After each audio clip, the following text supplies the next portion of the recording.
and welcome back to the live series podcast brought to you by Amicus Recruitment. This is the podcast that gives you insight into the life and role of tech leaders from all over the world. Today, I'm joined by Jan Capps, VP of Engineering over at Alegion. Hiya, Jan. Thanks for coming on. How are you doing? Great. How are you doing today? Perfect. Yeah, I'm really good. Thank you. Listen, let's just dive straight in, and maybe do you want to kind of kick us off by describing a little bit about what Alegion does and what you do there and how you kind of got into what you're doing there now? What we do is we build better data to power better AI. And how do we do that? We take customers' data, we enrich it, we annotate it, using our tooling, our team, and then we give it back to them so they can use that training data to train their AIs and their ML models. Perfect. So what were you doing kind of before you got there? And is it kind of, I know you've been there a little short while now, when were you managing teams in previous roles, and how kind of, what's the team like that you're managing now? Like, what does your kind of daily life look like at Alegion? Before I was working at my last job, I've had several management jobs over the last decade or so. I was the head of engineering at Welcome Commerce, and they were in the retail space. They had like chat that was enabled on customer sites, and it would be embedded on product pages, and you could chat with somebody who was a product expert about the specific product that you were looking at. So that's kind of the thing that I did then. The team at Alegion, I have a few engineering teams, 2 in the US and 1 in KL. We are expanding a little bit right now, or we're at least growing the team. So I've been really busy with that. It's been kind of an interesting time working with the teams in the US and KL, and really making sure that we can work as a team without anyone getting blocked. And it's been a good experience. Yeah, I know when we chatted before, we mentioned the team over in Kuala Lumpur, and it's a very common subject that comes up of managing remote teams. And I know that, you know, your team in KL and where you are, that isn't something that's come as a result of the pandemic. That's kind of always been in place. But I'm quite interested to know, like, what kind of challenges you faced as a result of the pandemic managing your team. Are your US team, are they all in the office, or are they all fully remote? Or apart from obviously the team over in KL, like what is it like with your direct team over there, sorry, and kind of how does the daily life look like post pandemic? Has it changed very much, and how have you kind of got to this point after facing challenges? And yeah, what did those challenges look like too? Prior to the pandemic, we all worked in the office every day. So we do have an office in Kuala Lumpur. We just got it again. And then we also just got an office again in the US, because the pandemic went on so long that we gave up our office space, and then we found new space. So it's changed a great deal. So now what we do is it's hybrid. It can be fully remote. I have people all over the US. I have people in Kuala Lumpur, and people even in, you know, other countries than that who could sort of report into Kuala Lumpur, but it's definitely hybrid or completely remote.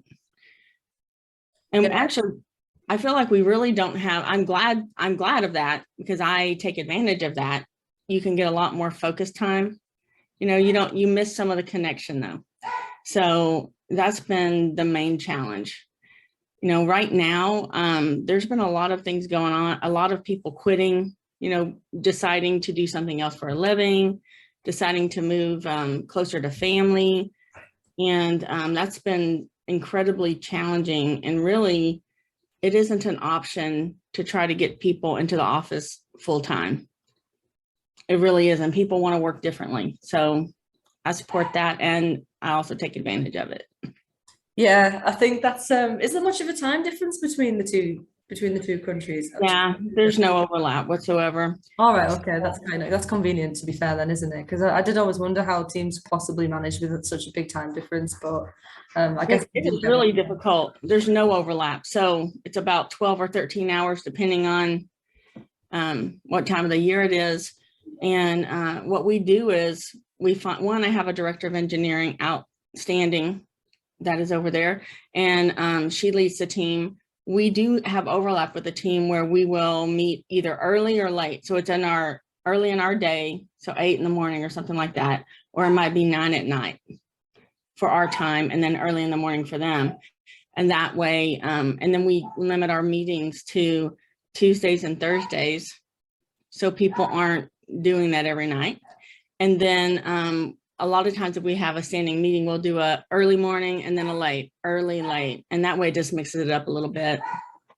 Yeah, it's good to have some structure when it comes to stuff like that, isn't it? Because I know it can be kind of haphazard. Like in the Amicus office here, obviously we've got a team out in Austin, and we've got some that work on Berlin hours, and the rest are kind of UK time. And it's I mean, from a marketing perspective, I'm only looking at it like scheduling things and posts and stuff and emails and things, but I can only think of how difficult it must be for people trying to like really arrange meetings with it and everything like that, and actually, you know, talking to people daily with different times and so on. So it does seem like a massive nightmare, and I don't, because it hasn't it's not something that I've experienced before. I'm just learning it kind of almost through doing this podcast as well. So it sounds like you guys are really nailing it down, and like I kind of like how you're mixing it up but keeping a structure there as well. Like you've structured mixing it up, which is really cool.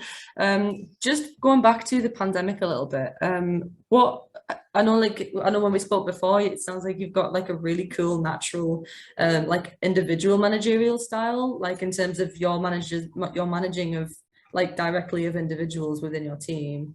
Has that changed at all? Like, have you had to change your approach at all? Obviously, with people being remote and then not remote or hybrid, like, have you changed your sort of personal approach to managing individuals within your team as a result of the pandemic? It's not unusual for people in an engineering organization to meet over Zoom. You would have meetings, you might have someone who, if we're talking to people in Kuala Lumpur, you're still having a one-on-one conversation, you're still looking people in the face. What feels different is when you're in a room with a lot of people, you can feel the energy. You can feel a disturbance if something's going on. You can hear people troubleshooting a problem, and you know there's a crisis. You know, you really can't, it's a lot harder doing that remote.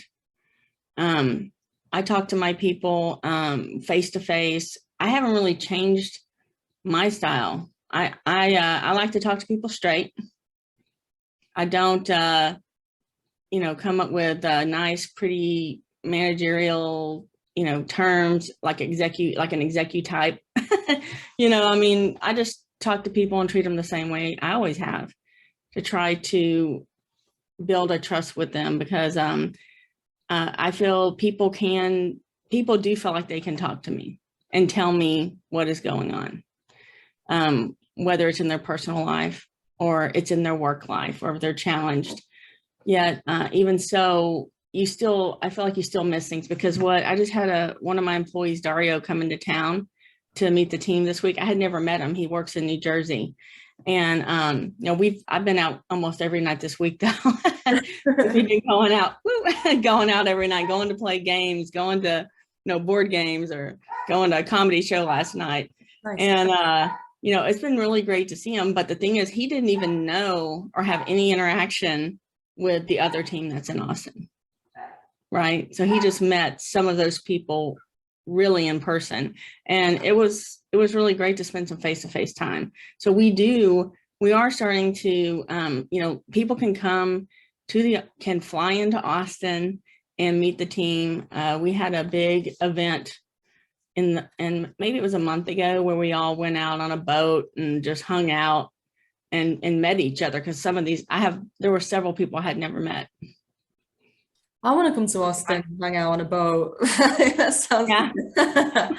I'm gonna have to start working remote with somebody somewhere that's going to put me on a boat and go out party. Oh, it really is. Austin is a pretty city. It is hot, but there's a lot of things to do here. You know, there's a lot of nature. You can go, you know, hiking around Town Lake, or jogging around Town Lake, Ladybird Lake, as some people like to call it now. Is it? But the locals call it Town Lake. And you know, wrap up that walk or run by swimming in Barton Springs. Nice. Just a beautiful 68-degree pool that's, you know, spring fed. I mean, in England, a 68-degree pool sounds absolutely horrifying. but It feels really great. Fahrenheit probably sounds much more much lovelier. Yeah. Yeah. What's it like onboarding? Have you done much hiring since you kind of been juggling the remote and hybrid sort of structure? What's onboarding like if you have done that? What we do is we have an onboarding page on our wiki that we put together that includes videos on different topics about our product. We have one-on-one sessions that we schedule so that, say, an engineer can talk to a product owner and learn about the product, will talk to sales and learn, how our sales process works. We have people meet with the leaders of each department just to learn how we do business and learn who people are. And then we have that onboarding that we go through where people have everything set up. We mix it up a little bit to where it's half get all your stuff set up and then half pair with different team members so that you learn until you're able to move on your own. It is challenging though, to do it that way, but it is working. Yeah. I like how the heads of departments are kind of, is that quite a consistent thing, getting everybody together and kind of interlocking with the departments and just being transparent? Because it's great for, I guess, for a new starter in any company to get the big picture kind of straight away, and they know their value then within the company, don't they, I suppose? Yeah. They see what impact they're going to be having on everything across the board. Is that quite an important thing for you to make someone feel valued? Obviously, I know it's your job as a manager to do that. Well, people are valued, number one. It's not too hard to make them feel that way. But yeah, people are important to me. When I think about why did I come to Alegion, I think it was the team. It was, I want to work somewhere. I don't want to work with jerks. I want to work somewhere where people respect each other, where you're working as a team, where you have common goals, you can make mistakes, you have some kind of autonomy, with people who are just simply excellent in what they do and passionate about it. And so that's why I came to Alegion. And the culture is the most important thing to me. And it feels like the culture has changed somewhat. It's not the same as it was before. It felt like we had a new CEO come in, David Mather, and he's really good. He knows what he's doing. He's helping us to scale the company. We're going from startup, we're still a startup, but scaling it. And he's done an outstanding job. And I feel like he's brought us more together as a team, and we focus on the things that are important without all the BS that can get in the way, to be honest with you. We don't have to tiptoe around each other. We can just talk to each other directly. To try to get to a direct conversation as soon as possible instead of doing all the, backroom conversations to try to get to some kind of a resolution. Just have trust, not just across an engineering team or the engineering org, but the entire company. Sure. And I think that probably plays a part as well, what you were just saying there about talking super directly to each other and not tiptoeing around anything. Like that can contribute to not only productivity, but I think I think I'd feel more respected if I was getting talked to directly, because I think they're not going to try and waste my time. They're not trying to kind of, fluff me up, for lack of a better word. Like they're not trying to like protect my feelings. Like they just want to talk to me like a professional, like an adult, and then get on with the job. So I think, like, is that kind of, I know you've mentioned it a couple of times that you talk straight, and that's kind of, you care about people, and I think that they're obviously super valuable things to own as a manager. And do you kind of find that, I mean, I'm not sure how big your team currently is. I know you said you're a startup, but how's the team kind of morale being affected through the pandemic? And I know I keep bringing it back to the pandemic, but I just think it is important to talk about, because so many teams have been affected so differently, and you do find that some have kind of come off the back of it a little bit better than others maybe, and some kind of function better, some have dealt with it better, some haven't adapted so well, and I think that's something that kind of a lot of our listeners would want to know about, because a lot of them are managing their own teams and things after the pandemic. So how's your team morale specifically being affected? I know you said the culture wasn't the same. Has it kind of, has there been some ups and downs, or is it been kind of smooth sailing, or like how was it? Oh, there have definitely been ups and downs. The biggest thing, you know, if we think about the beginning of when the lockdown started, you know, for that first 6 months, that was a rough time for everybody, right? We didn't know what was happening. You know, people had to deal with it however they had to deal with it. You know, people had COVID. I've had a lot of my team have COVID. I have one of my team members has COVID right now in Kuala Lumpur, and she's locked down for 10 days. Oof. They're really serious about, you know, lockdowns are a lot more strict than they are in the US. But that was really difficult, especially in Kuala Lumpur, because it was so strict. People could not go out. I mean, you could have like one person who could go out to get groceries. Oh, wow. And it was very, very hard on the team.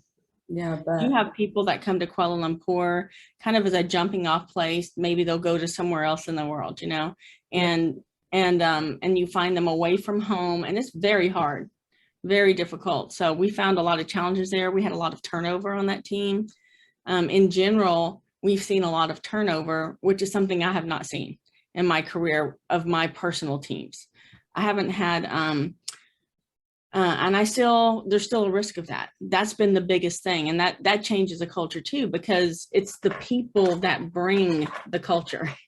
You know, you can drive that culture, and there's pluses and minuses. You know, when people leave, it creates opportunity for others, but it also creates a big gaping hole, you know, that you have to fill. And what we have found and what we're trying to do, and I would say I would mix results, to be honest, is let's make sure that you know, that it's not just one person who knows something. We did that before because we are agile. We work together as a team. We don't have even if a, you know, senior engineer leads or even a team lead, it doesn't, you know, it does make it more difficult to do the same things, right? But the knowledge is still there. And then people step up into the leadership role there. So, but it has been challenging. Yeah, it is a shame to hear about turnover, especially during the pandemic. And I had no idea it was that strict in KL. I mean, it was fairly strict in England as well. And I guess it was different everywhere, wasn't it? But it is a shame. How is it? How can you kind of, I mean, I guess if you had the answer, the turnover wouldn't be as it was. But how are you kind of you know, like, are you implementing like things that are kind of new, or how are you kind of approaching that turnover issue, or is it just something that's going to kind of naturally happen over time as the effects of the pandemic wear off? How do you think it's going to pan out? I think that it's going to happen over time, and it's a natural progression. And the fact that people did not want to did not want to go anywhere. They wanted to stay put and deal with the crisis. Kind of globally, we're all dealing with the crisis, right? And not make moves. But then with a couple of years of that, people are just like, okay, well, now I've rethought my priorities, you know?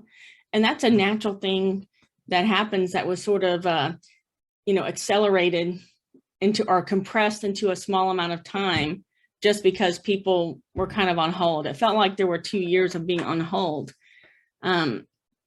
What I did find, at least as far as my teams, is that we still managed to hold together for the most part. And the team has been doing a stellar job.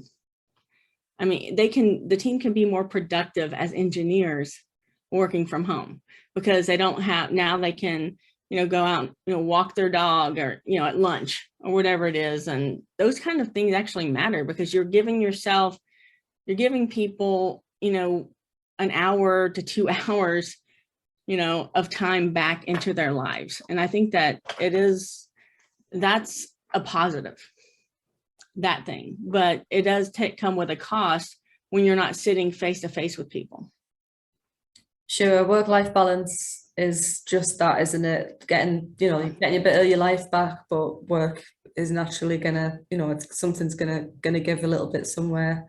And getting that balance right is something that's obviously, it's so important right now more than ever, just because everybody's in a similar boat with that kind of thing. You're talking about your team being super productive and stuff. When we spoke last time, you were saying that one of the things that can positively affect morale, as opposed to the things that we were just talking about that negatively affects morale, is kind of streamlining those production lines and things. And do you want to just talk me through like maybe a little bit of like what your team's been doing in terms of that, and like just kind of like a little bit like what we were talking about, because just yeah, like how it production of the product and things, how it's gonna help your team to feel more motivated off the back of that, if that makes sense. Well, I think that as you build things and release it, as we demo it to our teams and we see customers that are using our product and using our new features, that does increase morale. Being able to put new cool product features, into our platform does increase morale. Things that aren't fun is if you have a lot of work that just feels like it's a slog, if you're just fixing bugs all the time or the platform's going down, which ours is not. But there have been times when that has been the case. You hit an issue of scale. We spent a good 9 months paying down tech debt, improving our platform from just a technical perspective and cleaning things up and making code, extensible, straightforward, more reliable and scalable. And that means that we do not have as many production issues. And that also builds morale. So there are a lot of things like that. And then we do things like, it's, I don't want to call it forced fun because sometimes it feels like it is, but it isn't. Where we do, say every couple of weeks, we will have a half an hour where we just play games. We'll play Jackbox games, drawful, where you draw pictures of ridiculous things, and then they get put up and people have to figure out what it is, just things like that. And it is fun. Like I found out they added this feature where you can actually take any of those drawings and put it on a t-shirt. So I actually put it on a t-shirt and one of the drawings on a t-shirt and send it out to the team. Nice. I have it's a Mr. Clean gets a tattoo. Okay. I might have to put that to the Amicus team, to be honest. I think that could go down well. It's really funny. Yeah. I mean, I like that game. And then, so that's where we do things like that. And we have a Women at Alegion happy hour. We've been working at bringing, I don't know what it is, but we have seen a bigger pool of qualified women that we can hire. I think it has to do with opening it up to remote. Okay. We can find our team is more diverse because we just have a bigger pool. Right. Yeah. So that's a plus, right? Sure. So we meet as Women at Alegion. Sometimes we meet in person. Everyone's not here in the office or in Austin. So a lot of times we're meeting online and we might just talk about different topics. Sometimes it's just chit chat. And then we do things like actually meet in person and have lunch. My team decided that, it might be nice to work in person sometimes. So on Wednesdays, we go into the office and work in person, not all the time, and you don't have to do it. So, and I don't always go, but we just do that and we get some face-to-face time. Yeah, I think that's super important, isn't it, to give people that option to come in, because it doesn't always suit everybody, does it? But I think it's so common as well now for a lot of places to have that sort of flexibility. I know it's the same here at Amicus. We're kind of given the option to work from home 2 days a week if we want to. I'm personally someone that prefers to be in the office just because I like to get out and about at the house, and we're all very friendly. We're all good friends with each other anyway. So it's nice to see everybody and get to catch up with everybody. And we're split across 2 offices anyway, so it's nice to get together. And but yeah, I think that sort of thing is really important, isn't it? And it sounds like you guys are getting it right over there. And it's a mix. I mean, we had just opened our office in Kuala Lumpur. We were looking for an office. I say we, it wasn't me in particular, but we as Alegion, we were looking for an office for quite a while and just finally got an office set up again so people can go into work. All right. You know, in Malaysia, it's very, that face-to-face time and building of community is even more, it's a strong part of the culture, that the Malaysian culture, where people want to be face-to-face. And yet still, it's an option. Mm-hmm. You know, people can come in if they want to come in, they can work where it makes sense for them to work. I kind of feel like my philosophy is, I don't need you to tell me everything that you are doing. I don't need you to tell me if you have a doctor's appointment. You know, just put it on the calendar, you know, on the out of office calendar so people know. And then just do your best to do, you know, get your job done. And I don't care about the, you know, it's pretty flex time here. So you can start your day later, but I do want people to attend the stand-ups, which is, I think 9:45 or 10 is what it is in the US anyway. Okay. Somewhere around that, the same in KL. Yeah, that's a nice time to start. That's Some people like to work at the crack of dawn, you know, and they want to be off to spend time with their kids at night. Yeah, I mean, makes sense, doesn't it? It just depends on people's personal situations, doesn't it, at the end of the day? And people work differently. I mean, some people are morning people and some people aren't. Yeah, you know? which I like when, you know, it's when you're most productive. Sure. Yeah. I'm not sure what I am. I think it's flex. It depends what I've been up to the night before. I think depends on whether I'm not a normal morning person or not. But yeah, I mean, it sounds like, you know, I've got kind of one more question that I do want to ask you, but it sounds like obviously you're in a really you're coming into a really good place after the pandemic and everything now over at Alegion, and it's super fascinating to hear about your values. And one thing that particularly stuck with me from this conversation is making people feel valued even when they're working remote, wherever they are in the world.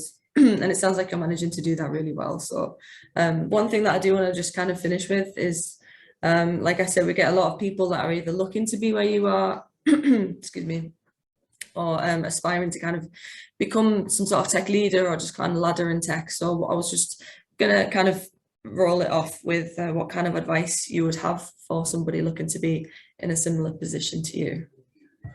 My advice would be is to look for problems to solve that are being unsolved and solve them. You know, if you do that and look to solve problems for the company and not just for your team, then you will help the company as a whole and you will grow into the role that you want. That's the biggest advice that I would give people. That's solid advice as well. Solid advice. It's very straightforward and I love it. Jan, honestly, it's been so brilliant talking to you. Definitely could have carried on well into your morning, well into my afternoon. So maybe we'll catch up again down the line and we'll see what else is going on over at Alegion, and we'll see how much better you're doing and how much more you've got going on over there as well. We'll kind of catch up again down the line. How does that sound? Great. Great talking to you, Heather. Yeah, sure. So if you're watching on YouTube, you can hover over the logo in the corner, just hit subscribe. You can also follow us on Instagram, Twitter, Facebook, LinkedIn, TikTok for the updates. Head over to our website, amicusjobs.com, for tech news, webinars, blogs, and to keep up to date on all the latest Python, Golang, and JavaScript roles around the globe. Sorry for making you sit through that. It is a bit of a breathful. It's a bit of a mouthful, and I can do it all in one breath just about these days. So listen, Jan, honestly, thank you so much for coming on. It's been such a pleasure chatting with you. All right. Thanks a lot.